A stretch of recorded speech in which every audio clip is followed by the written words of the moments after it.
The Seine River is a scenic river that runs right through the heart of Paris, France.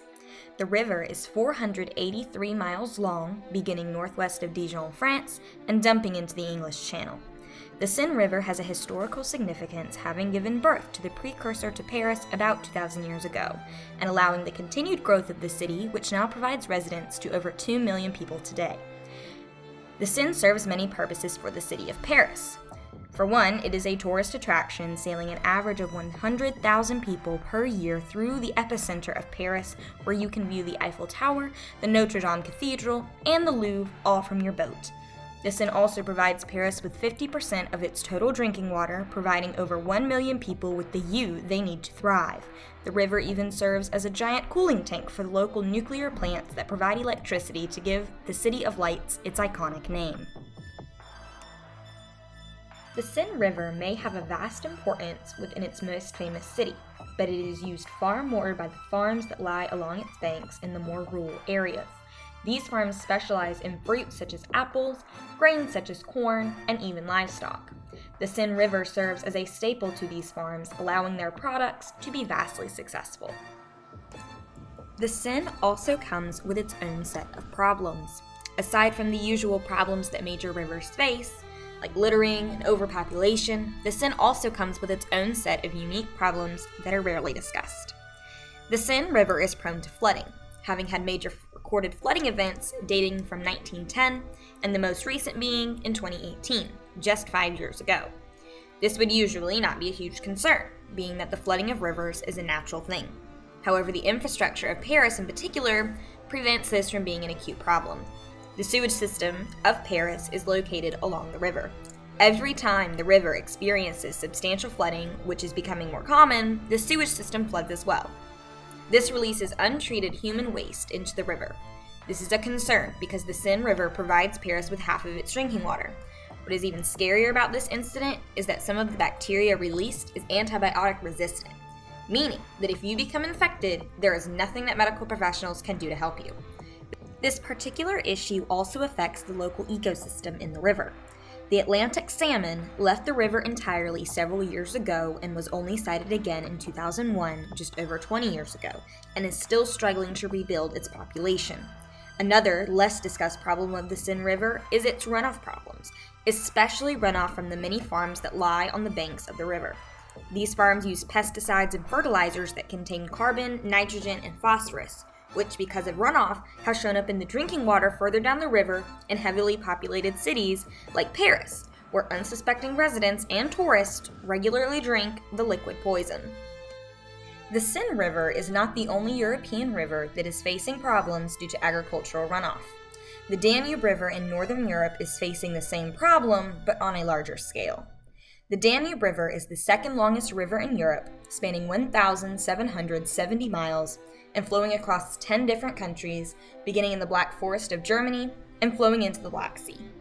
The Danube is located in Eastern Europe in the countries of Germany, Austria, Slovakia, Hungary, Croatia, Serbia, Bulgaria, Romania, Moldova, and Ukraine. Like the Seine, the Danube has served many different purposes for the people, including providing drinking water, serving as a tourist attraction, and helping the electrical grid, this time by actually generating hydroelectricity. Its most important role, however, is economical, and involves the shipping of goods across the 10 countries that make up its banks. But sadly, like the Seine, it does have one very severe problem in common, and that is agricultural runoff. The Danube borders countries that have based their economy on agriculture, such as Ukraine, which is known as the breadbasket of Europe. As previously mentioned, modern farming uses pesticides and fertilizers that contain chemicals. These chemicals ending up in the river is known as agricultural runoff. The agricultural runoff in the Danube is slightly different than the Seine, in that the main issue is mainly just the element nitrogen. This buildup of nitrogen causes a major problem for the Danube River, and that problem is known as eutrophication. Eutrophication refers to the mass accumulation of algae and scum due to the elevated presence of nitrogen. This is a major problem for the Danube River because its main use is industrial. This problem can limit the efficiency of the hydroelectricity plants located throughout the river, causing shortages of electricity, and can even damage the boats used to transport goods throughout this region of Europe. not to mention the environmental impacts of the river, which is not supposed to have a lot of algae in it. The Thames River in England also shares some of the same problems that plague the Seine, but like the Danube, this is on a more severe scale as well. The Thames River is 215 miles long and is located entirely in England, beginning south of Gloucestershire and dumping into the North Sea. The Thames River has a historical importance to England, with historians dating early civilization along the river to several years before the Roman Empire. And of course, these civilizations grew, turning into massive port cities such as London, attracting visitors from all over the world. The Thames River serves a crucial role in England. Similar to the Danube, the Thames River is incredibly important to trade, and the economies of the cities along its banks are dependent on the goods it brings in from the Atlantic Ocean, connecting England to the rest of the world. The Thames River, like the Seine, is prone to flooding. The sewage systems in major cities like London are prone to flooding as well. In the past, London has experienced sewage floods on average about once or twice a year. Recently, the City of London has experienced significant sewage flooding once or twice a month. In 2013, just 10 years ago, London experienced its worst sewage overflow in history, where the sewage spilled over 55 metric tons of raw sewage into the Thames River. As more and more time passes, the problem continues to grow, and as long as the same infrastructure remains, there is no light at the end of that tunnel. Sadly, this is not where the European river problems end. The Rhine River is another European river, and like the Danube and Seine, it experiences severe runoff issues, except these issues are not agricultural. The Rhine River is a river that is located in Central Europe and spans an approximate 820 miles. The river begins in the Alps of Switzerland and dumps into the North Sea in the Netherlands. The Rhine River runs through and makes up the borders of the countries of Switzerland, Austria, Germany, France, the Netherlands, and the Principality of Liechtenstein. Danube, the Rhine River's principal use is in the trade and economic realm, playing a crucial role in the shipping of goods through Europe. This is a role that has been gradually increasing through the years. The volume of goods traveling through the river used to be small, but has increased dramatically since the 19th century, making trade the primary use of the river. The Rhine does not go without problems, however, these problems being a little different from its European counterparts.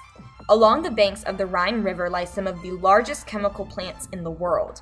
In fact, the largest chemical plant in the world, Ludwigshafen Chemical Complex in Germany, is located literally along its banks. These chemical plants have resulted in the Rhine River being flooded with chemicals and toxins. Recent water tests of the river have shown that it is now home to over 6,000 different chemicals. In order to safely drink water from the Rhine River, you have to purify it first in long and costly processes that can take up to 4 hours for a single batch. The Rhine River is so polluted that the countries that rely on its water are constantly trying to come up with solutions to purify it, as they simultaneously try to come up with new sources of water for their people to safely consume. Throughout the years, human innovation has come at a cost. When we develop new farming techniques to increase food production, we pollute the river. When we develop cleaner sanitation systems for the street, we create a deadly environment for the local ecosystems of the river. When we construct chemical plants designed to make daily life easier, we just limit the life-giving water of the river that we and other animals have access to. Innovation comes at a cost. The question is, how long are we going to let that cost keep climbing before we decide to look at the damage?